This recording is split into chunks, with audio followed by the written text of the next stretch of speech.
Okay, so let's get started. So first we have released homework 1.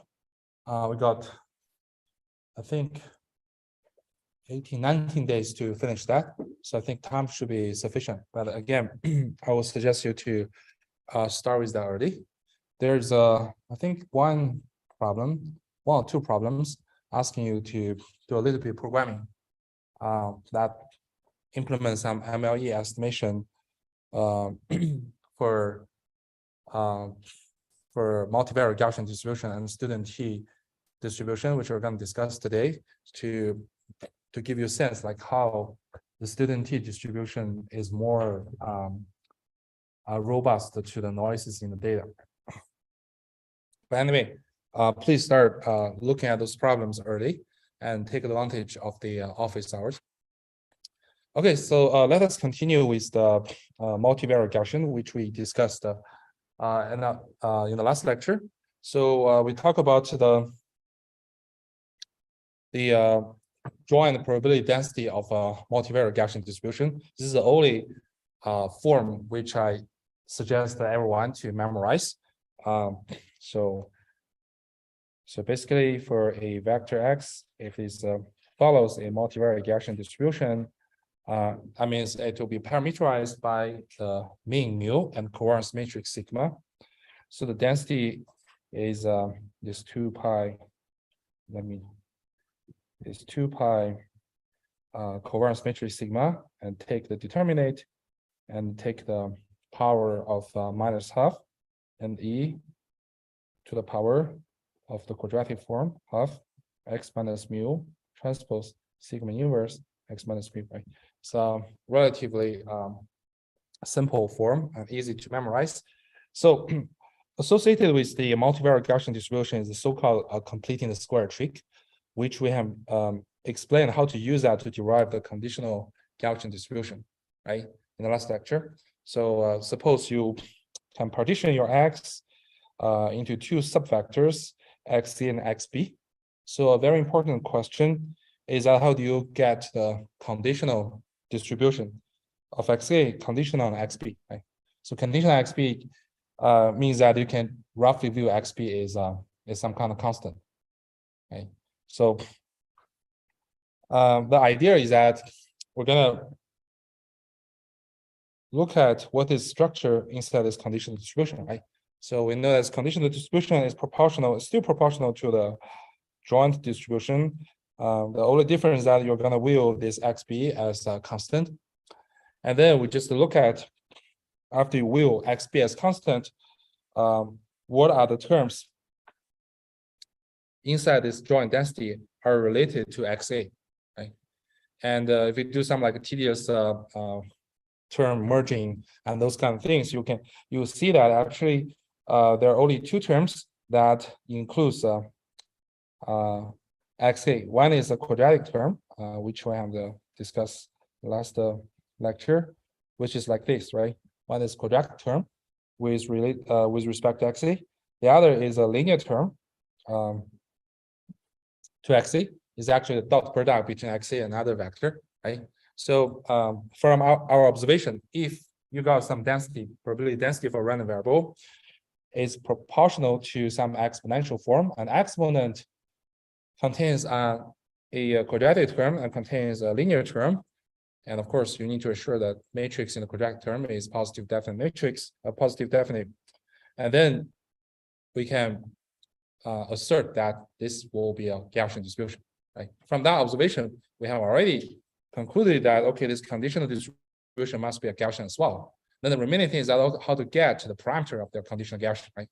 That relates to how do you map this matrix inside quadratic form to the conditional covariance matrix, and also how the vector in the linear term to the terms, to the corresponding terms in the conditional Gaussian, right, which essentially is the conditional covariance multiplied with a conditional mean, right? So just recover the conditional mean according to this term, and that's it. And of course, you need to leverage some knowing results, which is called a block matrix inverse. Again, this is not required to. You're not required to memorize this. I cannot memorize as well. I can just look up the dictionary in Wikipedia and substitute the results into what you have obtained from this completing the square trick, and then you can get the conditional mean and conditional covariance matrix. That's how these classical results are obtained. And using the similar trick, we can show that if you look at the marginal distribution of any subvector, you see that, for example, X0 is partitioned by XA and XB. And so accordingly, your mu vector partitioned as mu A and mu B, and the covariance matrix sigma is partitioned into 4 blocks, right? Sigma A, sigma AB, sigma BA, and sigma BB. And you can show that if you look at the marginal distribution of XA, this distribution still follows a multivariate Gaussian distribution with mean being mu of A and the covariance matrix being this block in the diagonal like sigma A. This will be some practice for you in the homework 1. Okay, any questions so far? Before we move to the next distribution?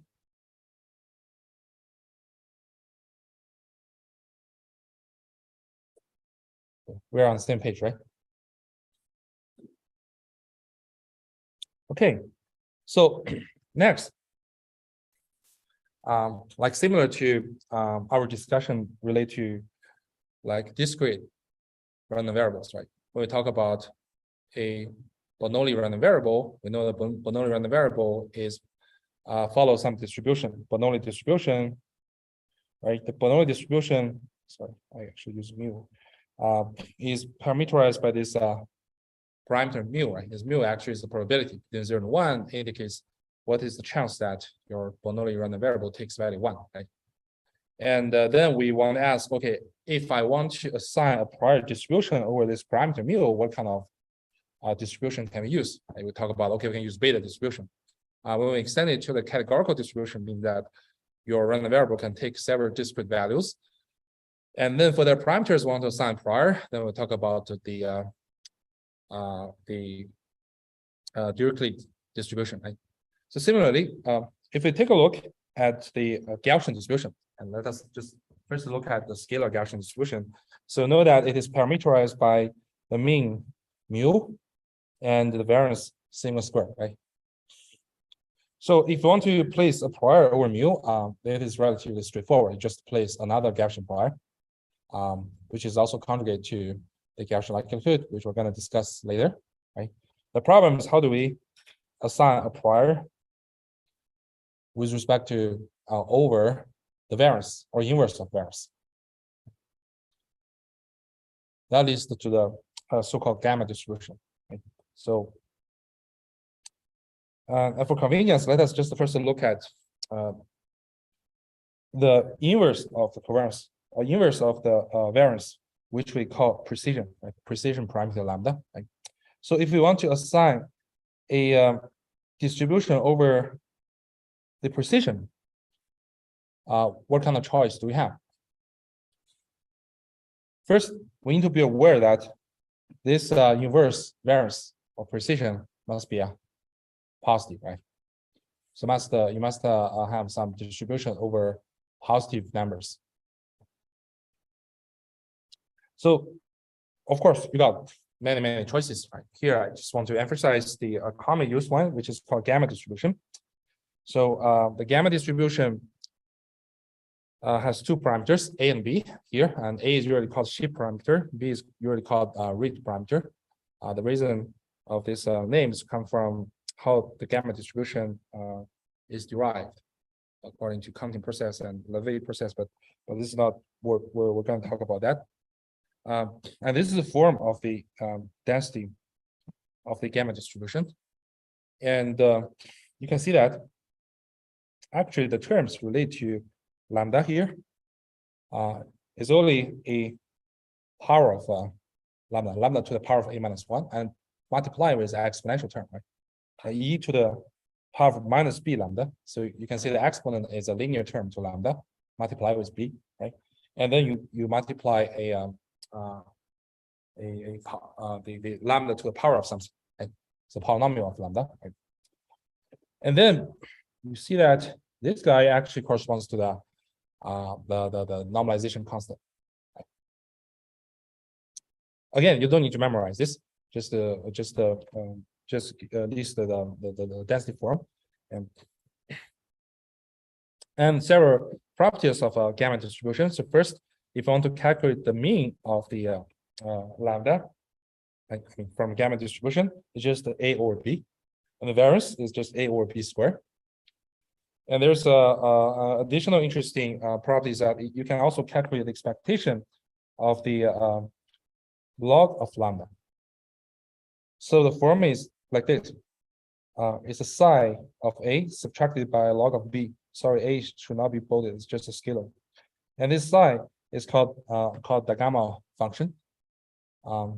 So we actually have mentioned that before, right? So it's the derivative of log gamma function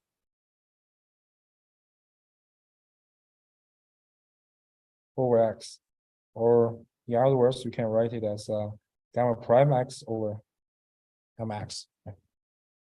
And again, you don't need to worry about how to compute that. There's like some commonly used numerical libraries that can compute this pretty accurately. So here are a few examples of the density curves of a gamma distribution. Again, the shape of the density is determined by how you choose A and B. Okay. For example, if you choose A and B to be 0.1, so this is how the density curve looks like. You can see that it actually put a large density at the places where lambda is close to 0. Right? When you increase the lambda, actual density decays very fast. Right? But if you keep increasing A and B, right, get larger and larger, you can see that actually the decay becomes much slower. And also you can choose like unequal A and B, right? Like A equals to 4 and B equals to 6. You can see that actually the mode of lambda, meaning the value of lambda which can maximize the density, can kind of move. Right? And if you take A and B to be equal, you see the mode is always at 0.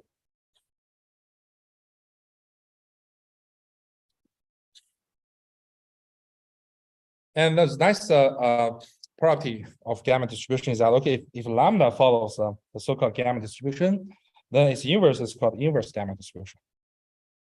I guess everyone is able to derive what is the density form of the inverse gamma distribution, right? A question, right? How do you derive the density of inverse gamma distribution?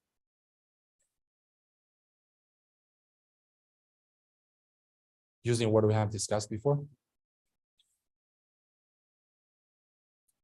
David? Yeah, exactly. Right. Transformation trig, right? We mentioned that, okay, you got X and Y, like you map X to Y through some transformation, right? So if you want to get Y, right, how do you do that?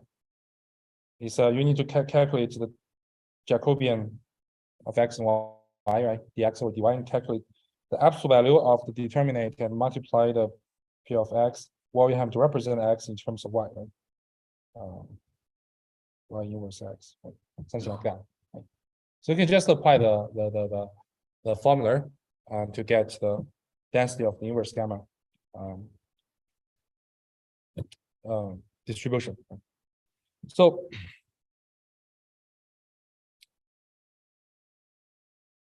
in practice, right, when we use a Gaussian distribution or Gaussian likelihood to model the observed data, right, those data usually are continuous values, right? And then if we want to place a prior distribution over the variance or inverse variance, gamma or inverse gamma distribution are the most common used choice. Right? If you want to place a prior over the inverse of the variance, then we usually use gamma. But if you just look at if you stick to modeling in a Gaussian with the variance term, well, you can use inverse gamma distribution. They're actually equivalent. So why we often use the gamma or inverse gamma? Because they are conjugate to the Gaussian likelihood. So we're going to discuss later when we talk about, okay, what is the conjugate prior? And that means, okay, if you have a prior over your variance, and then you use your Gaussian likelihood model data, then you can compute the posterior distribution of the variance with the exact form. You don't need to do any numerical approximations or sampling or all those kind of stuff. Okay. That's very convenient. But again, from modeling perspective, this choice is all give you computational convenience.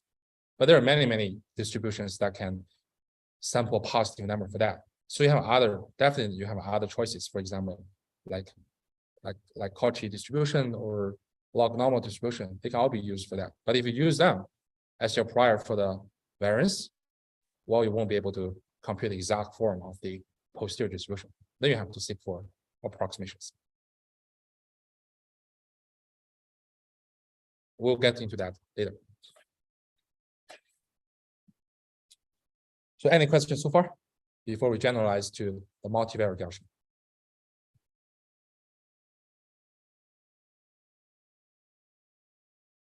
Everyone's good? Okay, so now let us consider the multivariate Gaussian distribution, right? So the multivariate Gaussian distribution, now we have a mean vector and a covariance matrix, right? So suppose this is a like d-dimensional. So suppose it's d-dimensional. We know that the covariance matrix will be d by d, right? It's not a number anymore, it's a matrix.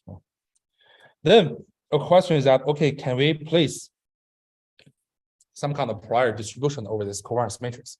Right? And again, let us first consider the inverse of the covariance matrix, which we call precision matrix, right? So suppose I want to look at some kind of prior, which can be assigned over the precision matrix. What kind of prior can we use? So this prior must ensure that, okay, the sample of their prior distribution must be positive definite, right? Otherwise, it won't be a valid covariance matrix or inverse covariance matrix. So a commonly used prior distribution is called the Wishart distribution. Right? So here is the density form of the Wishart distribution. So Wishart distribution is parameterized by a positive definite matrix W, and nu is required to be bigger than the dimension d minus 1, which is called degree of freedom. So this is the form of the Wishart distribution. And again, you don't need to memorize that. So it's hard to memorize for a long time. And here we just point out the form. And here this is called multivariate gamma distribution, multivariate gamma function, which we're not going to discuss about in detail as well. Okay. So you can view like the Wishart distribution as a multidimensional version of the gamma distribution. In other words, if you set d to be 1, you're going to reduce your Wishart distribution to a gamma distribution. So again, if some random matrix lambda follows the Wishart distribution, then its inverse follows the so-called inverse Wishart distribution. Again, using the random variable transformation, those kind of technique, you can derive the density form of the inverse Wishart distribution. And in practice, like when we use multivariate Gaussian distribution to model the multidimensional observations, right? Each observation is a vector. It's natural to use a multivariate Gaussian distribution. So if you want to assign the prior over the mean and the covariance, right? Mean for the mean, prior of the mean, like mu, you can use another multivariate Gaussian distribution, which is straightforward. And then for the covariance matrix, it is easier to use the inverse Fisher distribution as the prior. Or for the precision matrix, it is easier to use the Fisher distribution. The reason is the same as the previous case, is that the Fisher distribution or the inverse Fisher distribution are conjugate to the multivariate Gaussian likelihood. That means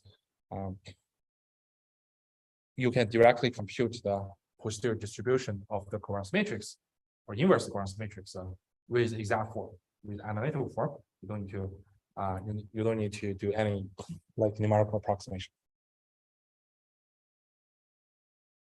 Okay. Any question?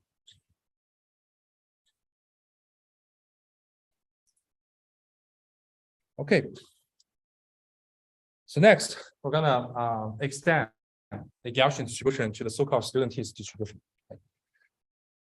So you can just view like student t distribution as a so-called infinite mixture of Gaussian distribution. So it's kind of a mixture of Gaussian distribution. How can you see that? So suppose for a random variable x, right? We assume that okay, it follows a Gaussian distribution. So know that this Gaussian distribution is parameterized by a mean parameter mu and a precision tau. Here we use precision to represent the Gaussian, right, rather than use variance. It's just for convenience, right? So now, if we further place a gamma prior distribution over the precision tau, right? So we know that this gamma distribution is parameterized by A and B. Right? A question is, what is the marginal distribution of x? Meaning that, what if we marginalize out the precision tau, right? We know that tau is also a random variable. We know that tau follows a gamma distribution, right? So obviously, we can marginalize out tau by integrating the Gaussian distribution of x condition on tau, right? And multiply with the gamma prior over tau. Of course, the precision is positive, so your integral limit will be from zero to infinity. So it's not hard to show the marginal distribution of x with the precision integrate out has the following form. Right? So if you're interested, you can try to do that. It's not hard. You just leverage the form of a gamma distribution because we will multiply a Gaussian with a gamma. If you just look at the tau, right, you'll find that all the terms related to tau, right, actually consists of two terms. One is the tau to a power of something, and also e to the power of some scalar multiplying with tau. Right? So you can see that actually conforms to the gamma distribution, right? And then when you integrate tau, you know that okay, follow what gamma distribution defines, you can get to the normalization factor, right? So plug in the normalization factor and just arrange the terms, you get this, right? But again, it's not required to derive this. I just tell you if you're interested, you can try to do that, right? It's a little bit tedious. So now we can see that okay, we obtain a marginal distribution of x. We will marginalize out the inverse covariance, namely precision. So to do some kind of a simplification, that is, we redefine a parameter nu by 2a and lambda by a over b, right? And do some like simplification, term merging, you finally get the standard form of the student t distribution. Right? The student t distribution is parameterized by a mean parameter mu and precision parameter lambda and degree of freedom parameter nu, and which has this form, right? And it also requires that because lambda comes from a or b, so the precision must be positive, and the degree of freedom nu is actually double a, right? It's double is 2a, right? So it must be positive as well. This is how our commonly used student T distribution comes from, right? So now we can see why this is called infinite mixture of Gaussian distribution, right? So you can see that, okay, this is a Gaussian distribution, right? So you just look at all possible choices of tau, the precision, and multiply its density, right? So it's weighted by their density. Of course, you have infinite many choices of tau, so you can do the integration.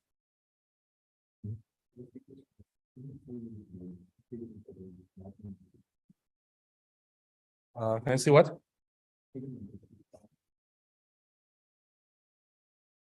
Mm-hmm. Mm-hmm.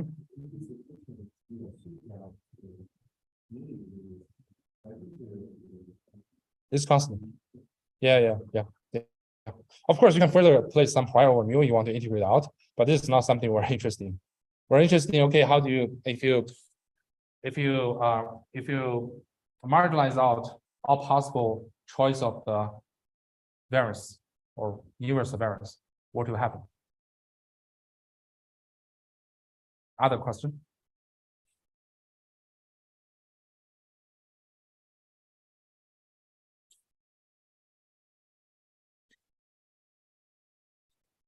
So why do people care about the student T distribution? So it's in the fact that if you are doing some maximal estimation, if you want to estimate the variance, okay, you can do that, right? But if you don't want to estimate variance, like we know that if the number of examples is relatively small, then the variance estimate may not be very good, right? So why not just estimate mean, right? And also the degree of freedom. We're now trying to explicitly estimate variance. So you're gonna integrate all possible choices of variance. That's how the student T distribution was motivated. But then people found that it has a very nice property, which is called heavy tail or flat tail. So how can we see that, right? So first, we can show that when the degree of freedom nu, this one, if the degree of freedom nu goes to infinity, then the student T distribution converges to the Gaussian distribution. And now the precision parameter will becomes the inverse variance of the Gaussian distribution. So here are the density curve of the different choices of the nu, the degree of freedom. So we can see that when nu goes to infinity, you can see that the density is much more concentrated in the middle, right? And the density on the tails are decaying very, very fast. However, if you choose other values of nu, like typically 1.0 or 0.1, you see that actually it put much less density in the middle. You can see the red curve and the blue curves, right? It put much less density in the middle and much more density on the tails. So that's why they call it heavy tails or fat tails. Does it make sense? So why is heavy tail useful or important? Heavy tail distribution, if you use that to fit the data, it can be much more robust to the outliers in data. How can we see it? So here's one example, which we just copied from the PRML book. Right? So let us first look at the figure A, the left figure. So those histograms are just the data points. They just draw the data points with histogram, and we want to fit this data with some Gaussian distribution and with some student T distribution. Both are fine. So you can see that in this case, you fit with Gaussian and fit with student T. The fitted with maximum likelihood estimation, right? The fitted density kind of overlap. So here, I'm sorry, the red curve represents the student T, and the green curve represents the Gaussian density. But here, because they're overlap, you barely see their difference, right? You can see it a little bit different here, right? So in the top, there's a little bit like deviation from the student T estimate and the Gaussian estimate. So you can see that, okay, when the data has a good shape, right? They're kind of have a very concentrated part, and also in the tail part, they kind of like decays very fast. In this case, you estimate, you fit data with Gaussian or student T, either is fine. It looks good, right? Does it make sense? Right? Now, if you look at figure B, right? Now, if you look at figure B, so suppose we inject some anomalies, all the outliers in the data, which are shown here.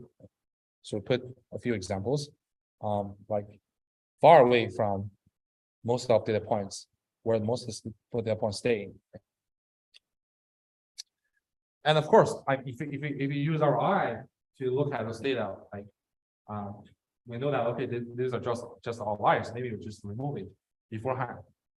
However, if you throw it to some computer program, right? They want to do the maximum likelihood estimation automatically. They won't be able to sense that okay, this is outliers. We shouldn't account for it. Right? Then we will see the difference between the student T distribution and Gaussian distribution. The Gaussian distribution, because by default, it assumes that okay, the density at the tail must be very, very small, much smaller as compared with the places around the mean, right? So if we use maximum likelihood estimation to fit a Gaussian distribution, right, to account for the density of the noises, we have to make the variance very large, right? And so that you can see the green curve here. So it becomes a much shorter and wide Gaussian density curve, right? This is actually not what we want. Like the tail is big on the left side rather than right side, because the noise is on the right side. The figure B. Yeah. So you are asking why the tail? Why the tail of the green curve? Green and red. The tail lifts up after taking the noise. Yeah, the reason because we want to do maximum likelihood estimation, right? We want to maximize likelihood in the middle. We also want to maximize likelihood at here. So the Gaussian distribution, you know that by default, if you assume it's Gaussian, right? So it assumes that okay, at the tail part, the density must be much smaller than the density in the middle, right? And the problem is that okay, if I want to maximize that, I need to account for the likelihood at this part. I cannot ignore it. So I have to assign a pretty much amount of density here. So how can we do that? The only way of doing that is to increase the variance, so that you can make your Gaussian to be a much wider spread. That's why like Gaussian distribution is always being criticized as too sensitive to noises or outliers. Why? Because if the outliers, I mean outliers by default, anomalies by default, assuming okay, those wrong examples or noises which are far from like most examples of state. Right? But if you still want to fit the whole data with some Gaussian distribution, you have to make a Gaussian distribution to give relative large density over those noises as well. Then the consequence is that, okay, you have to make your variance large. Right? Otherwise, you cannot make it very concentrated because it's too concentrated. That means these noises are far away from the mean, right? And that means their density at noises part is very, very small. That doesn't conform to the maximum likelihood estimation principle. Does it make sense?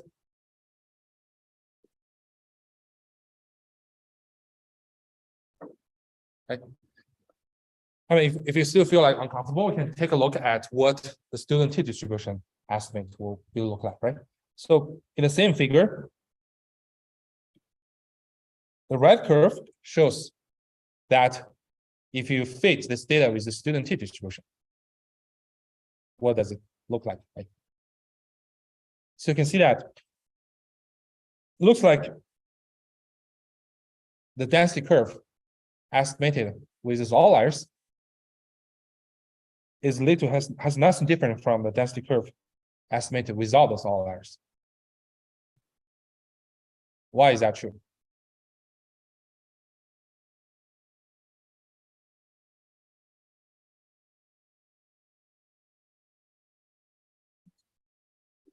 That's exactly right. Why? Because the student T distribution was born to give you larger density at tails. So even if you got some outliers, well, I can just make my tails a little bit larger, and then that's enough to give you large amount of density over those outliers. It won't change the main shape of the curve. And this is what we expect, right? We don't want our density estimation to be drastically affected by some outliers. Right? We know there are outliers, might be just wrong measurement or whatever other things. But if you use a Gaussian, right, as we just emphasized, right, because Gaussian inherently it has too much smaller amount of density at tails. Right? If you want to account for the outliers, you have to make your Gaussian density to be shorter and to be variance to be larger, such that in the estimated Gaussian, your outliers actually sound not to be far away from the mean. That's why what you can see from the green curve is it is much wider.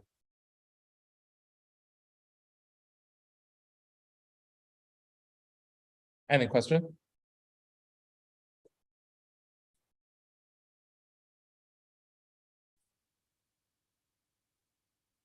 Is everyone comfortable with this observation?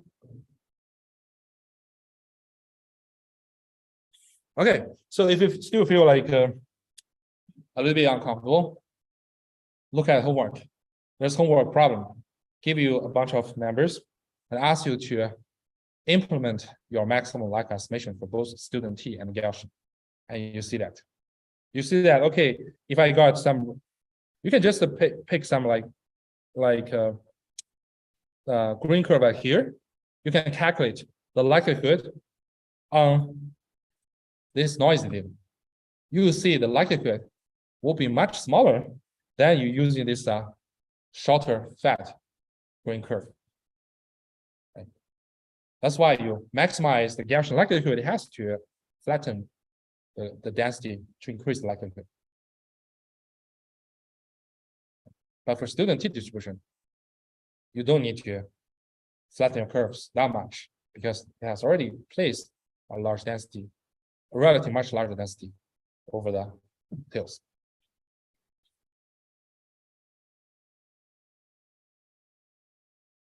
Okay. So next, we're gonna extend our student T distribution from the scalar distribution to a multivariate Gaussian distribution. It's like we got a scalar Gaussian distribution. We also have a multivariate Gaussian distribution. So we have a scalar student T distribution. We have a multivariate student T distribution. So first of all, we're gonna redefine some new parameters, like nu equals to 2a and lambda equals to a and b, a or b, okay? So that we can represent, we can introduce eta equals to tau times b or a, which is plugging them into this integral from which we derive the student t distribution, right? So using some kind of integral variable transformation, you see that we can represent our student t distribution as an integral of a normal distribution with variance to be eta times lambda. And then you got a gamma part over eta only. So the reason we want to use this form is because here we kind of like separate a scalar eta out from the variance. Right? Because later we want to extend to a covariance matrix. Right? It's kind of like non-trivial to directly place some prior over the whole covariance matrix. Right? So now we extend it to like multivariate Gaussian distribution, where in this integral, you're dealing with a multivariate Gaussian distribution. So now your covariance is some scalar eta times the big lambda. This is a d by d matrix and take the inverse. So now your precision matrix is represented by the scalar eta times a d by d matrix. And then we again assign eta a gamma pi, right, with the parameter half nu and half nu. Right? And then we can just do the integration. Again, you can use the same trick, like if you look at the terms related to eta, it only contains eta to a power of something times exponential to the minus eta times some scalar. So it still follows like a gamma form, gamma distribution form. So when you integrate out eta, you get normalization factor related to gamma distribution. You plug in, you eventually get the multivariate student t distribution, which has this form. Again, it's not necessary to memorize this. I tried to memorize that like several years ago, and I just forgot it after 1 week. Okay. It's too hard to memorize. So there are several properties of the multivariate student t distribution. The mean is actually mu, and the covariance is the degree of freedom nu over nu minus 2 and inverse of lambda. So that means, okay, if you want to have a valid covariance matrix, you have to make sure your degree of freedom to be bigger than 2. And also the mode of this distribution is mean. The mode means that, okay, at which value of x, you kind of maximize the density function. Yeah. So why is multivariate student t distribution is useful? So first, like Gaussian distribution, a multivariate Gaussian distribution is often used to model continuous data. Okay? But as we just discussed, right, since the Gaussian distribution is very sensitive to the choices of the to the outliers, anomalies in data. So when the data is quite noisy, then the Gaussian distribution might not work well. So in this case, you can use student t distribution to replace Gaussian distribution. And in a related problems like Bayesian optimization, like you want to maximize some black box function, and then you smartly query the position of the functions and the values, and to infer at which places is most likely you can arrive at the maximum, right? So people usually use Gaussian process to model that kind of function. The Gaussian process, their finite distribution is multivariate Gaussian distribution. And this is very often used in like material design or architect or parts design, those kind of problems. In that area, people call it Bayesian experimental design. You want to find out what is the best design parameters that can maximize some property of your interest. For example, you want to maximize the stiffness of your part. You want to be as strong as possible, or you want to maximize some other properties. But the problem is that what if your measurement data is noisy or contains some noises. Right? So people found that, okay, if you instead using multivariate student T process, it will be much more robust. And of course, we'll deal with finite set of observations, the multivariate student T process, it reduces the multivariate student T distribution, and you do everything, which is kind of similar to what that's Gaussian process, what Gaussian process does. Right? So here are the two references which we present here. If you're interested, you can take a look. There are some several comparisons about the robustness and accuracy of using multivariate student T distribution for experimental design and Bayesian optimization. Okay. Any questions so far?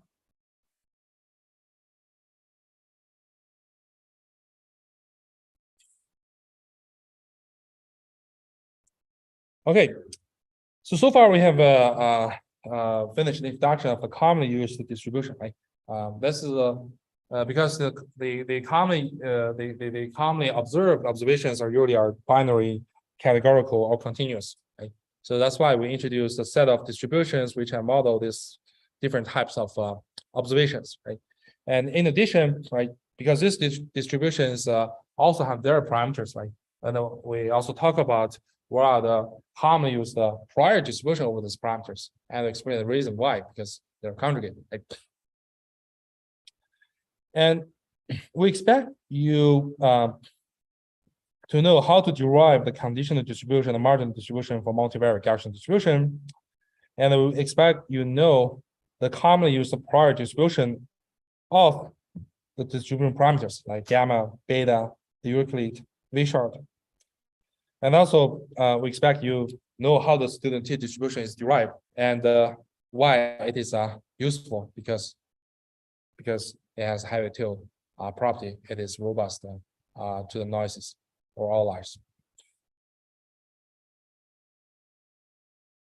Okay, any questions so far?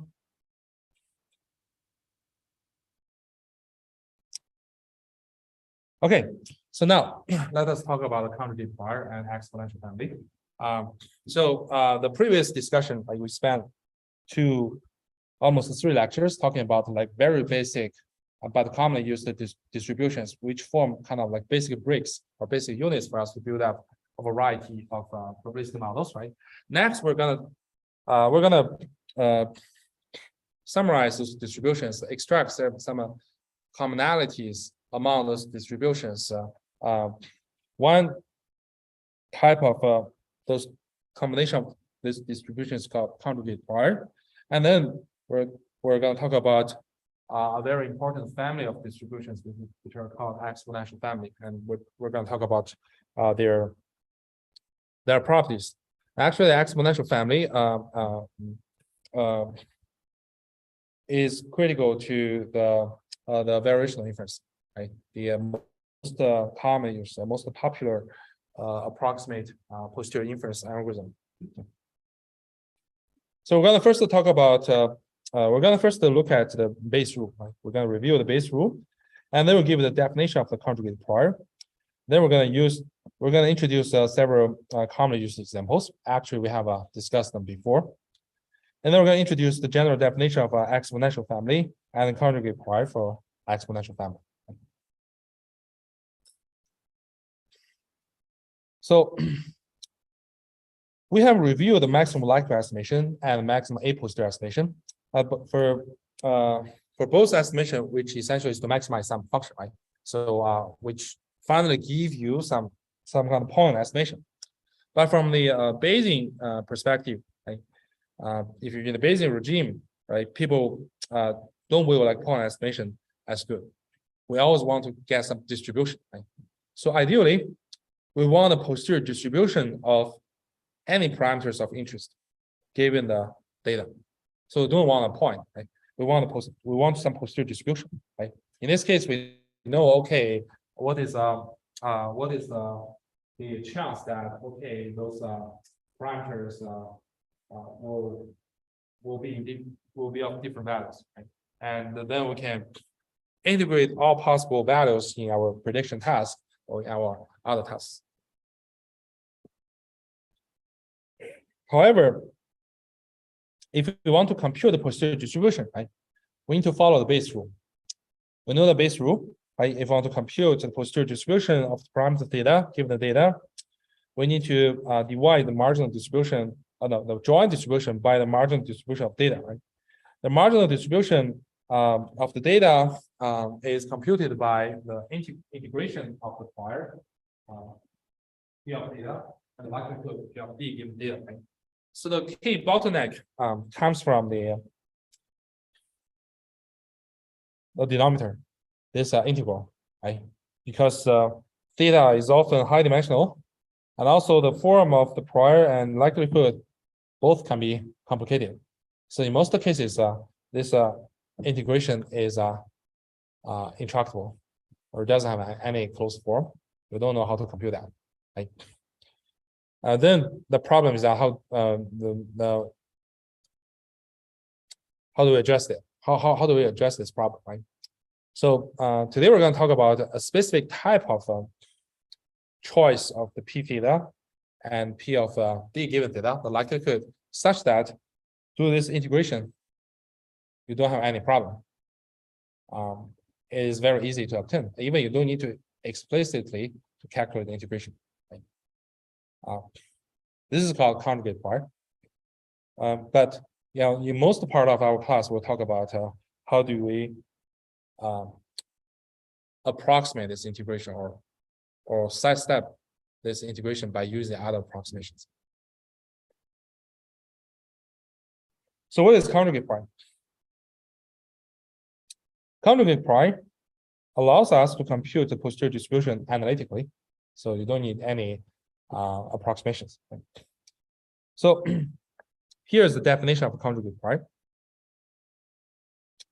Given the prior distribution and the likelihood function, okay, if the corresponding posterior distribution has the same functional form as the prior, we call the prior is conjugate to the likelihood.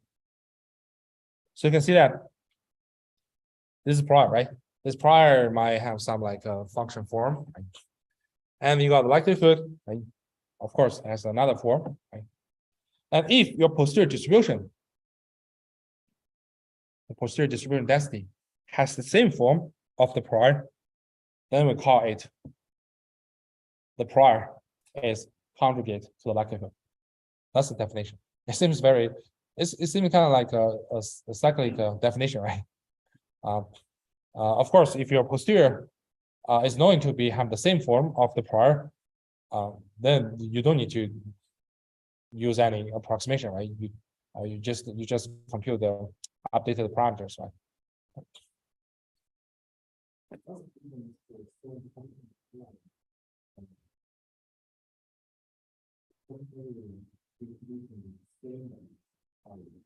It's not same. Like for example, if your prior has a form like, I just random write something like, for example, it's just a quadratic function, so x minus a squared, right?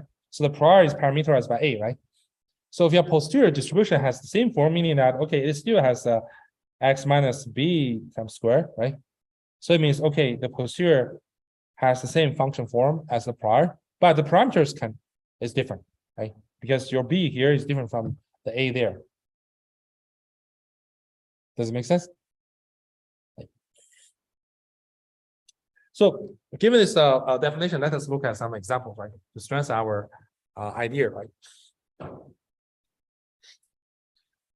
So first, the beta prior is conjugate to the Bernoulli likelihood. How can we see that, right? So this is a beta prior, right? So we know this mu, remember beta prior is over some probability, right? So it's a prior over the parameter for Bernoulli distribution. The parameter for Bernoulli distribution essentially is the probability between 0 and 1. So beta prior is assigned the distribution over that probability mu, right? So it is proportional to mu to the power of a minus 1 times 1 minus mu to the power of b minus 1. Right? We don't need to worry about the normalization constant. We don't need to worry about that at all here, right? So know that, okay, if you got some mu, right, and it's between 0 and 1, if we know the density of mu has this form, so mu to the power of something minus 1 times 1 minus mu to the power of something minus 1, right? So know that it must follow a beta distribution.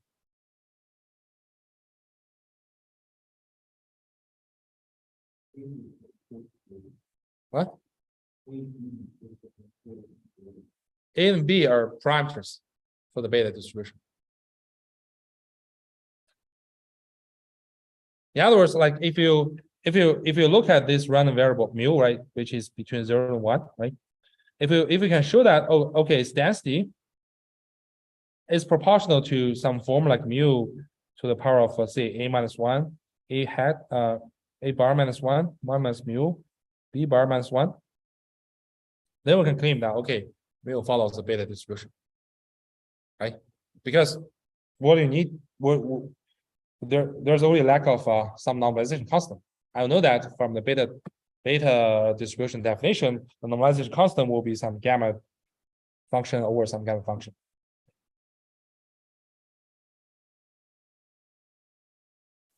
Does it make sense? Okay. That's what we have observed for the beta distribution, right? So now we assign a beta prior over mu, like parameterized by A and B, right? So now suppose we have observed some binary value x, right? Then we use the Bernoulli likelihood to model this observation. So know that Bernoulli likelihood is of the following form: mu to the power of x times 1 minus mu to the power of 1 minus x. Right? Remember, x is either 1 or 0. And mu actually is the probability that x takes 1. Right? Everyone's on the same page, right? Everyone's comfortable? We're talking about setting now. So next, we're going to look at the posterior distribution, right?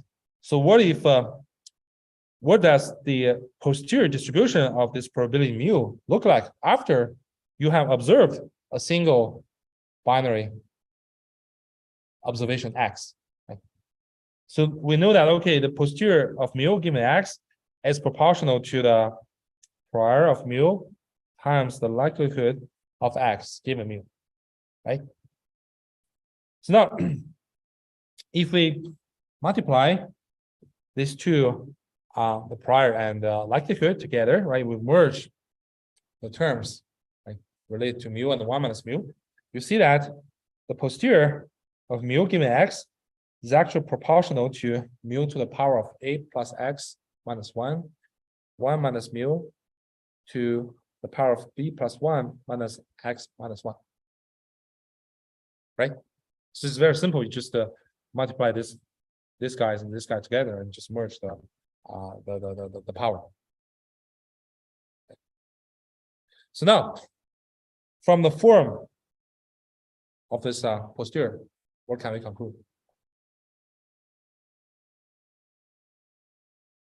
What can we conclude?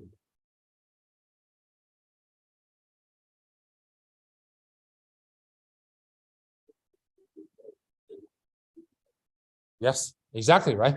As we mentioned that if you look at general beta distribution, you know that the general beta distribution will just has the form is proportional to mu to the some power. Let me draw it alpha minus 1 times 1 minus mu to the power beta minus 1. Right? As long as you see the density of mu has this form, you can conclude, okay, this is a beta distribution. And the parameters are mu and alpha and beta here, right? So now if we just look at the posterior, unnormalized posterior form of mu, right? So you can see that, okay, it still follows mu to the power of something minus 1, 1 minus mu to the power of something minus 1, right? So now if you know that, it must be a beta distribution, right?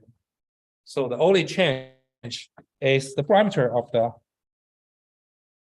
beta distribution, right? And the change is very reasonable. Why? Because you got prior distribution. After you put some data information here, of course your distribution will change, right? Your data information must be integrated into your posterior distribution, right? And then we know that, okay, the posterior distribution actually is another beta distribution, and with parameter a plus x and b plus 1 minus x. Right? So now we can see, okay, the posterior distribution is still a beta distribution, has the same function form as the prior distribution. So we call it as beta prior is conjugate to the Bernoulli likelihood.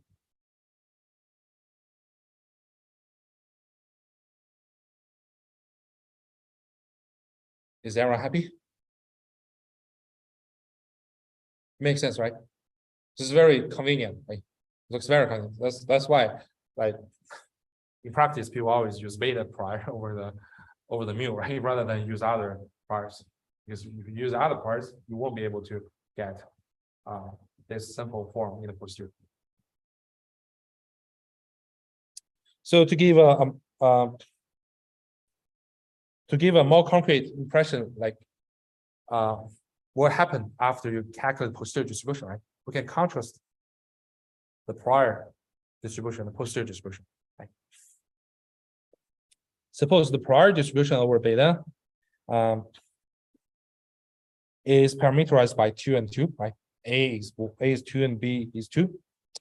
And so this is a prior density curve of this beta distribution for mu, right? So you can see that it's kind of like has the highest density. The mode is at 0.5.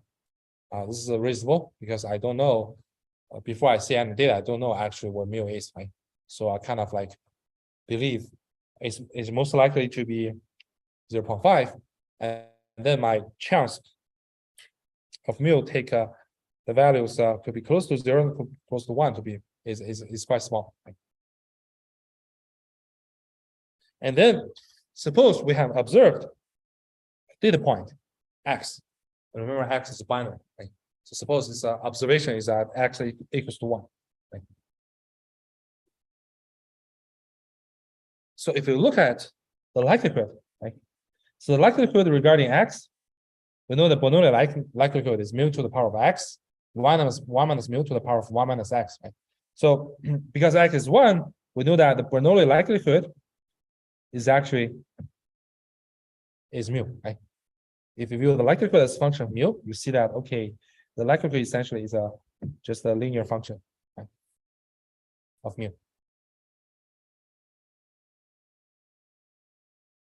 And next, we just integrate the prior with the likelihood. So you see the prior is kind of symmetric prior at 0.5 with this linear likelihood function. You do the normalization, you do the standard Bayes rule, right? So you see the posterior distribution is this. The posterior distribution is still a beta distribution, but the parameters has been changed. Why? Because you have to integrate into the data information x here, right? So after integrating the data information, the parameters of the posterior distribution becomes 3 and 2. So you can see that it's an asymmetric beta distribution, right? And you can see that now in the posterior distribution, we believe mu is likely to be bigger than 0.5. Why? Because I have observed 1, right? So it means it's more, according to the current data, it's reasonable to believe, okay, it's more likely that mu is bigger than 0.5 because I observed it to be 1, right? X to be 1.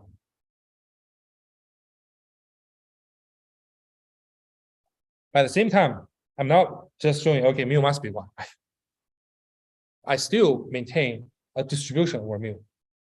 But in this updated distribution of mu, which is posterior, we put more belief on that mu should be bigger than 0.5. But we didn't say, okay, the chance that mu to be less than 0.5 will be 0. Right? We still maintain uncertainty. Does it make sense? Any question?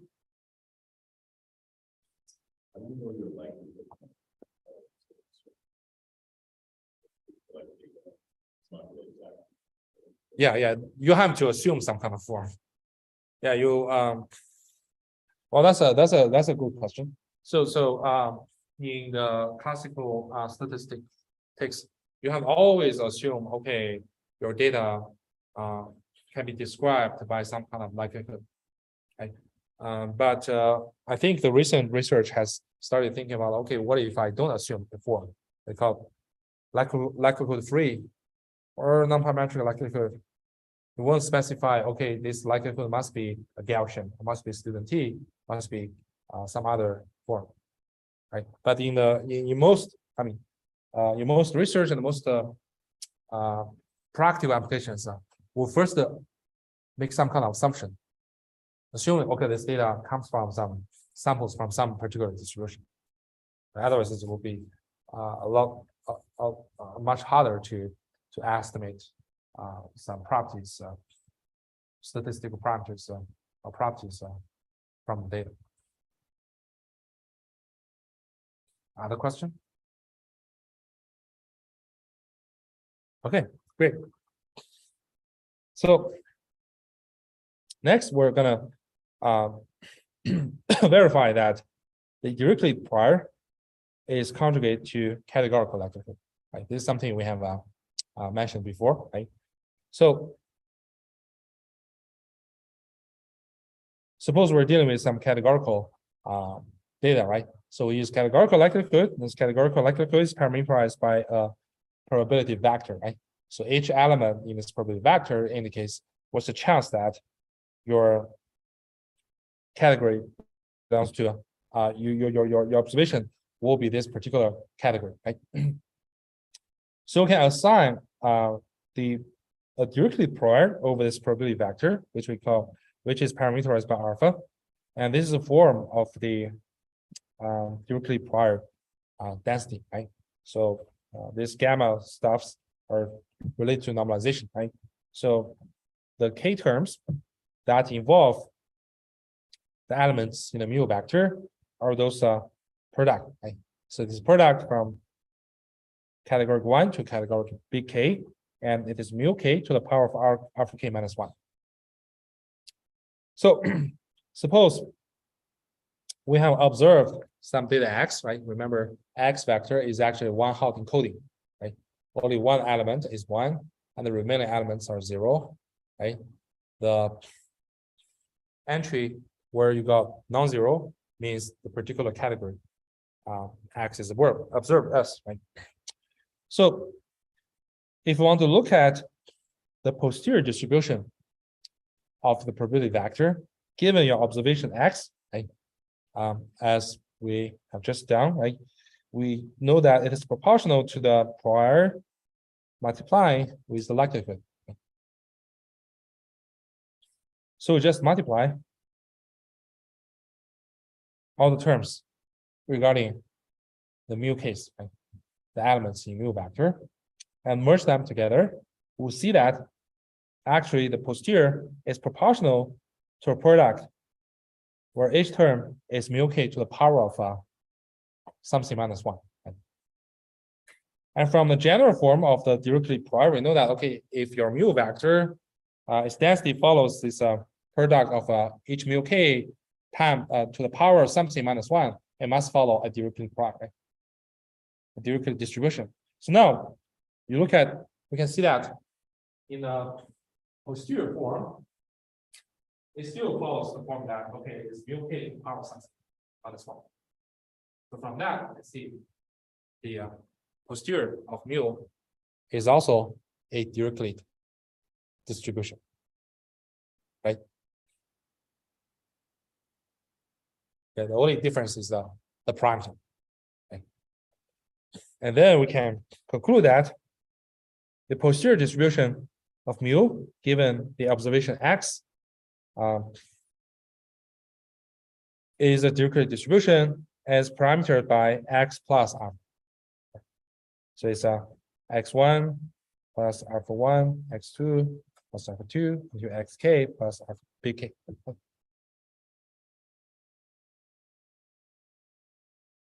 So now we see Dirichlet prior is conjugate to a categorical likelihood.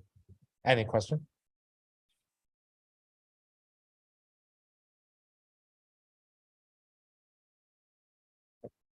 It's relatively straightforward, right? So next we're gonna check like gamma prior is conjugate to Gaussian likelihood. And here we're gonna model, we're gonna use the precision parameter to parameterize the Gaussian likelihood. So basically, we assume that okay, the data X has a Gaussian likelihood, which is parameterized by the mean mu and the precision lambda, right? So this is a form of this, right? It's essentially to represent the covariance by lambda inverse, right? This is where we get the density of the Gaussian likelihood, right? And then if we place a gamma prior to lambda precision, right? So the form of the densities in this way, right? So as we mentioned, right, we only need to look at all the terms that involve lambda. We know for the gamma distribution, the terms involving lambda is lambda to the power of a minus 1, e to the power of minus b lambda, right? And so in general, if you can show like for any positive random variable lambda, its density is proportional to some like lambda to the power of something like alpha minus 1 and times the exponential term like e to the power of beta lambda, then you can claim that okay, this must follow a gamma distribution, right? And parameters are alpha hat and beta hat. Okay. We just keep this in mind and then just look at, suppose you assign lambda a gamma prior with parameters a and b, and you have observed a continuous observation X with a Gaussian likelihood, right? What is the posterior distribution of lambda given X, right? So as usual, we know that this posterior is proportional to the prior times likelihood. We just multiply these two guys, right? And just merge terms related to lambda. We see that we have two terms related to lambda. One is lambda to the power of half plus a minus 1. The other is e to the power of minus lambda times some guy. So now from the general form of gamma distribution, we know that okay, the posterior must be a gamma distribution as well. The parameters now becomes a plus half and b plus half x minus b squared. Right? This is your posterior distribution. And again, because the posterior is also gamma and is the same as same form as the prior, so we claim that gamma prior is conjugate to a Gaussian likelihood. Any question?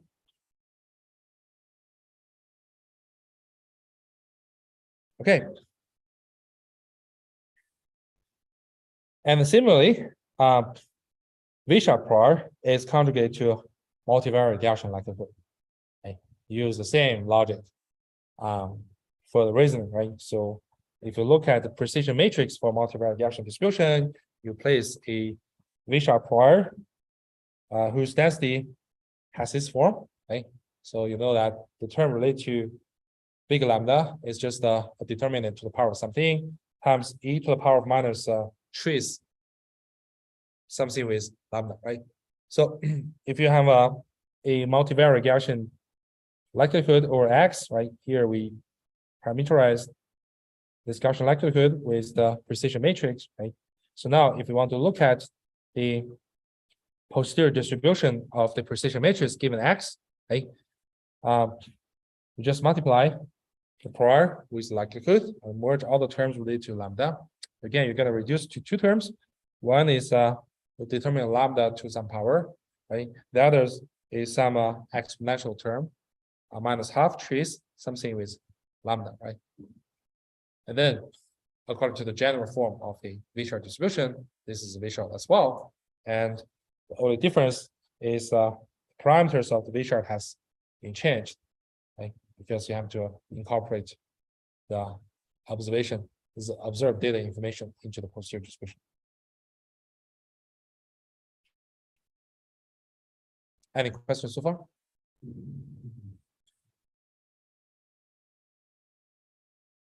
Okay, so So now we can see that conjugate priors are really useful in that, okay, if this prior is conjugate to the likelihood, you really don't need to worry about any computational challenge, right? You know the posterior must be the same, in the same distribution type, right? And what you need to do is just change the parameter in the posterior family, right? But that's why in practice, if it is possible, people always try to use conjugate prior to that particular likelihood you use to model data. But there are some kind of criticism, right? Because the conjugate prior is mainly motivated by a computational convenience. Right? It lacks like strong evidence from the modeling perspective. Right? Why do you want to use this particular prior? Right? It's just for the computational convenience, right? Is there any more justification? Like for example, if you want to place a prior over the precision or over the inverse covariance, right, or inverse variance, right? Why do you use gamma? Right? Of course, using gamma can give you the exact posterior, right? But this is really good for prior distribution. Why not we use other priors like log normal, like Cauchy distribution, right? You got a lot of like positive random variables distribution.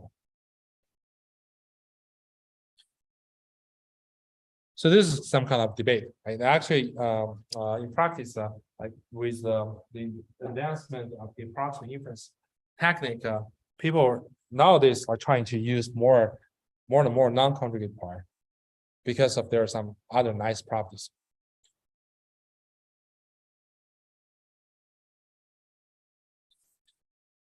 Okay. Next, we're going to talk about a family of very useful and very wide distributions, which is called exponential family. So see that many commonly used distributions, including the ones we discussed previously, like beta, Bernoulli, Dirichlet, Gaussian, they all belong to the exponential family. Exponential family enables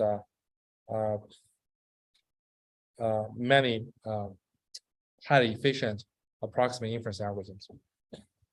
So what is exponential family? It is a family of distributions that play the central role in approximate Bayesian inference. Right? So suppose X is your random variable, and here we assume it's a vector. It's generally is a vector. And its parameter is denoted by eta. Right? If the density of X has this following form, then we call X, the distribution of X is in the exponential family. So you can see the form right here. So first,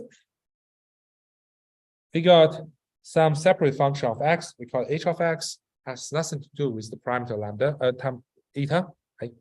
So this function is just to be general enough, like you want to, suppose you want to model the random variable with some additional component, which is not governed by eta, it's fine. But in many cases, they're simply chosen as one, as constant one. Right? Then you got an exponential term, where in the exponent, it is a dot product between a function of X and this parameter eta. Right? So this function of X, U of X, by default, you can view it as a vector. Right? We call it sufficient statistics. Is a vector output function of X. And eta here, we call it natural parameters. And here, Z of eta, obviously, is the normalizer, right? You got to ensure that, okay, the integral of this guy with respect to X is 1, right? So that's where what this Z eta guarantees, right? And of course, when you do this integration, then the integration, the normalizer is only determined by the eta. That's why we also written Z as a function of eta.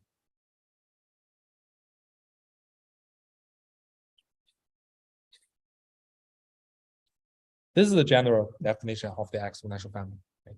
So in the next lecture, we're gonna show you how the previously discussed distributions are all instances are exponential families.